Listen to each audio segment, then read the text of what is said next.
Hi, today I'm going to be talking to you about one of the 9 characteristics of high-performing leaders. We have a total of 9, and this one, number 7, focuses on full accountability. And I'm going to share my screen so that you can see what I am talking to.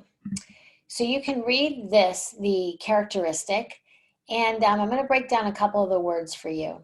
So team members operating as business owners. This is as if you literally owned the business with an enterprise mindset. With an enterprise mindset, that means that as a business owner, it's like you're coming from a place of either being a business owner or on the board of directors, or as if you're taking the CEO perspective, if you will, looking down across the enterprise versus within our own functional areas.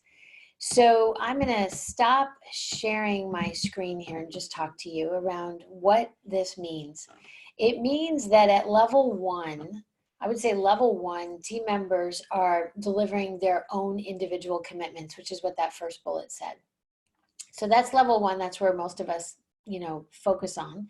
And the next level where most leaders focus on is also delivering on their own functional commitments. So that bullet around delivering on your own individual and functional commitments is like level 1 where most people operate. Now, the next level above that, which differentiates operating from a regular performing team to a high performing team, is when we start looking at this next bullet around team members prioritizing the enterprise priorities and goals over their own. That's usually the pinch. And the biggest pinch is usually in the areas of budget, resources, and talent. So the way that you can know if you're operating kind of in your own swim lane versus like taking on an enterprise view is particularly in the areas of how you're making decisions and how you're allocating resources or talent. So I was talking to a CEO yesterday, as a matter of fact, and he has a brand new member on his leadership team, a woman, and she is the leader who owns the biggest area of opportunity and growth for the organization. And she already has a very small team, and the team is reevaluating their talent across the enterprise. And hers was the only area that he had not been thinking about for needing to change membership on her team. And she came back to him proactively and said, if everybody else is looking at talent and budget within the organization, then I need to be as well.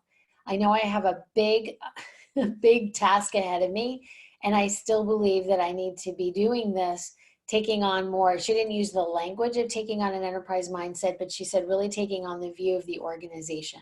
And she offered up some alternatives to how she could structure her team as a result of really taking on this enterprise mindset. It's not the first time I've heard a CEO or a leader tell me that about a team member. And usually the input that I get is, wow, I really have somebody who is at stake for the enterprise. I have somebody who is at stake for the organization. It also makes a leader feel like they have people who are at stake for helping them guide and lead the organization, where it's not only them helping people come out of their own swim lanes, but really to kind of rise up to another level. So I encourage you to be thinking about the extent to which you're focusing on your own individual commitments, which is good, the extent to which you're focusing on your own individual commitments and your functional team commitments, which is good. And the bonus here is the extent to which you're focusing on your own commitments, your team commitments, and also making decisions about org structure or about budget or about talent or about all these different decisions that you as leaders need to make, the extent to which you're really taking on that enterprise mindset. Thanks for listening.